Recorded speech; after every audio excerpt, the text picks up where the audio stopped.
Last time we talked about how it is important to build confidence based on really looking for what have we been building beforehand that we could build, and that can kind of like bring up us remembering that we were born with confidence, that this is something that we have been doing. So all the self-doubt and the uncertainty that comes up from time to time is totally normal, but it's not like your state of being. It's not something that you can never overcome, or the way you are, that there is no way out of that. And that to get to that confidence or to that dream body, you need to become something that you're not.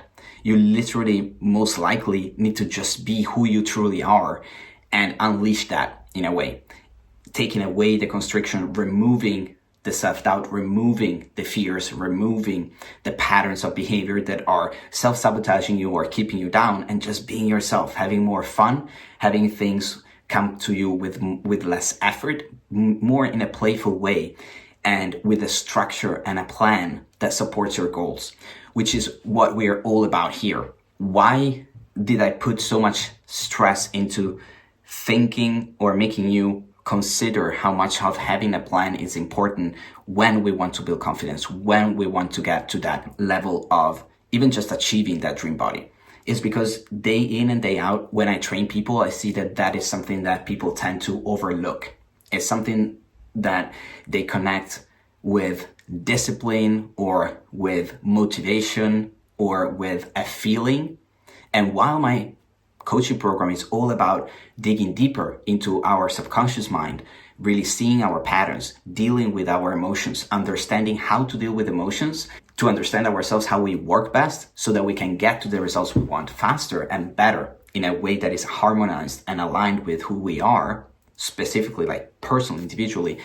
On the other hand, then that is also something that kind of takes people away from the true thing that I think is so important, that it is to actually have a plan. Because there is nothing more effective that I see when I work with clients to really know, if I put in this effort, if I focus on this 1, 2, 3 things this week, there is no way I'm not going to achieve the goal I want. And many people struggle because they don't have an actual plan, or they don't know how to plan, or they don't know how to prioritize what is actually important to them. You don't have to blame yourself, because that is truly like something we all do. This is why I work on these things, because it's something that not everybody has the privilege of knowing the behind the scenes of, like I do. I talk to a lot of LGBTQ people. I know I've been on many journeys myself, both in terms of physical health, mental health, surgeries, needed to prepare myself for surgeries, needed to prepare myself for becoming a father, building a business, having clients. And I know that what we put out there is not exactly everything that goes behind the scenes. And I coach a lot of people that struggle with kind of comparing themselves to what's out there, and then that lowers their confidence. I am in a privileged position of seeing the behind the scenes of a lot of people, being myself in coaching groups where I am there as a student to learn, to better myself, with people that are far beyond my wildest dreams of what is possible to achieve in life, whether it's like financially or even as building a legacy. These are amazing people, but not everything that we expect or we see is what is the truth. So seeing the behind the scenes make me realize a couple of things. The 2 steps that I truly think make the difference when, again, building our own self-worth, building confidence, achieving the dream body we want, the financial life we want, the family we want, the relationship we want, the career we want, is number 1, we want to work on our inner self first, is inner size. And then the other half is working our health, meaning our physical and bodily being, right? This is a vessel, we gotta take care of it, but it's not everything. And the 2 go together in my world. We cannot achieve any goals without having the inner side really kind of manifesting into our physical body. We need to put in the work, we need to go work out, we need a specific guidance on nutrition, we need to feed our body the right nutrients, the right amounts, the right things to feel better, to have great health, to be aligned, to be feeling with energy, not being lethargic all the time, or not feeling like things are too confusing, too overwhelming, too stressful around ourselves. We need that discipline. We need to have a plan on how to take care of our mental health and physical health. And why do I say mental health as well as physical is because we know when we move, and if we move in a certain way, and if we eat certain foods, and we actually sleep the right hours, and we take care of how we live with other people, how we approach our work, how we approach relationships, all these things, they all come together when it comes to building confidence, feeling great, having a life lived by design. You really want to increase the approval of self. At the end of the day, confidence and achieving something is going to come from increasing the approval of self and decrease the valuation of others. So we don't want to give external people a saying on what we should do and how we should do it and what we're achieving, but we definitely need to increase the approval of self, which is something that I talked about in the first part of the training. So if you haven't watched that, go back and watch how important it is to build that reputation with your own self. So if you have a goal, and I'm just reading here from my notes that I think is quite relevant for today's lesson. If you have a goal of getting confident, it already means in your own words that you're not that yet, that you aren't confident. The same thing is if you are trying to get happy or trying to reach happiness, that already presupposes that you are not, or is something that you're lacking in some shape or form. So you already come from a place of lack. There is already a separation from here is me with all the wrong and all the things that, yeah, I might be proud of these things, but I'm not that yet. That is never going to be a powerful experience. That is always you kind of want to reverse that, right? You want to start looking consciously for confirmation and tangible examples and signs around you that show you that you are confident already. You can take literal note of how you move, how you think, how you feel, how you walk when you're confident. In those moments where you feel confident, because I'm sure you are confident, even if it's just when, you're with your grandma or with your best friend or with your partner or with your dog. I don't care. But there are some moments where you feel aligned, where you feel great, where everything is, just feeling right for you. Those moments of confidence, of you aligning with yourself, or you putting in the work, putting in the inputs that will get to something. You want to take that and repurpose them in the situations, in the other areas where you feel you're lacking of that, or you want more of that.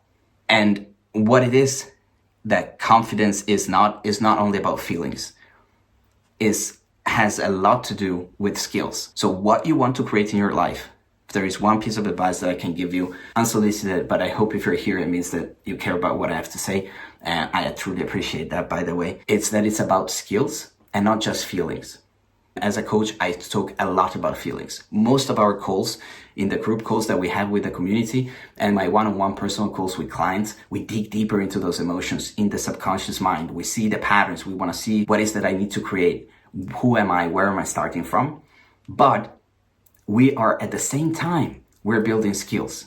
We're putting systems into place. We're giving ourselves a timeline, a plan, a right action path, so that we don't need to doubt ourselves. We just need to focus on the little step in front of us, and we just need to make sure that we're in a state of mind and we're actually have the accountability, which is why we have a coach, a community, someone to support us that makes sure I'm going to do that. I'm going to show up every single day, sometimes 20%, sometimes 120%. But I every day show up the way that aligns with me to build that, to kind of become proficient in self-mastery, to really show up for myself, to build that approval of self, to build that reputation with myself. And it's about the skills. You got to develop time management is one skill that I see is going to increase your confidence a whole lot, is how to talk with others and communication with yourself, negative self-talk, judgment, how to develop the right way to communicate to yourself first and with others is huge. And you also want to develop the practice of showing up in your health. So the movement, the nutrition, and how to kind of see that as an integral part of your whole being, as just something that supplements it and helps it, and it's going to make it thrive, because your body is made to move, is made to feel healthy. And especially if you're getting ready for a surgery, or if you're getting ready for something, or even if you have a dream about achieving a goal in your health, in your physique, or if you have a dream of longevity, or you're a dad and you see, or again, a parent, and you really want to increase, being present and taking care of yourself, leading by example, showing your kids, hey, you need to take care of yourself to be there for others too. You want to stop procrastinating. You want to really focus on taking care of yourselves to take care more of other people that you have around you. Then these are the skills you want to start mastering. It's not the next, the pill, the magic pill that comes from this app that you just discovered. Is not this one specific exercise. Is not this diet plan that is super strict and is going to get you ripped in a week. None of that. Is understanding who you are, your own patterns. And in my coaching program, we use a specific approach that is called MESH, that says for systems. So you want to create systems around how to make sure that things get done without you having to push yourself, because you have a system that you're going to implement that no matter what. And you have to understand that. So we have systems which can also be workout plans, diet, nutrition guidelines, support and all that. Then you have M, that is mindset. We work on the subconscious mind, on our patterns of behavior that are maybe not even clear to us just yet. And then we have accountability. Again, it helps to have someone that holds us accountable. That's why I've had a coach and I still have a coach now after 5 6 years. S is support. We all want to be seen and loved and supported for who we are. And that's what I want to give people, because that's what my coaches give me. And then we have H, that is holistic. So we see you as a whole. We see you in your work, in your relationships, in your health, in your physique, in your mental health, whatever is going on with you. You are a person, you are whole. And especially for us LGBTQ people, we tend to be a little bit scattered, and we're sent from system to system and diagnosis from diagnosis and this and that. And nobody ever stops for a second and sees us as a whole, the person we are, to help seeing that whole and how to uplift that. And really mastering your own self, become more resilient with your emotions, how to talk to yourself, how to put things into practice, how not to procrastinate, how to start seeing things that you never thought were possible with the right mindset, and then putting this practical action daily without any procrastination, without the crippling self-doubt. That is going to be the key to get to that level. So again, focus on skills and the input that you put in daily, and have that result that you want to achieve as your GPS, as your North Star that guides you. But results are to grow, not to get. So if you only focus on the result, everything becomes overwhelming. But if you focus on what skill do I need to master to get there? And if that is the person I want to become, what do I actually need to do? How would that person that already has that goal would act? And maybe you can, see other people around you that are that already or got there. You want to take all those people, put them in this persona, and you start want to act as if you already got that, because it's going to be you. If you want to become that person, it's still you. And hopefully this training was helpful, highlighting a little bit of the things that I know have been helpful for me and most of my clients, really uplifting ourselves, building the confidence, building the systems, building the skills, and actually achieving our dream body. Because again, I've been doing this thing for 10 years now, and it doesn't require a whole lot of effort once you understand what works for you. Then it's effortless. And if you want to get to that formula, there's a way out. If you, after this training, think that it would be great to have a strategy session with me and learn a little bit about, what is that are your stop blocks, or something that you feel you want to work on, you have any questions for me, feel free to DM me. We can have a chat, we can talk about it, and I might be able to kind of shed some light on some of the things that you go and think about and keep you awake at night. Otherwise, I hope this was helpful to build some momentum, but hopefully someone out there, maybe just one person, hears this message as is ready to take action, to work on themselves, to better their life and make a difference for themselves and for others. Thank you so much for being here. Thank you for being part of the community. And I'll see you soon.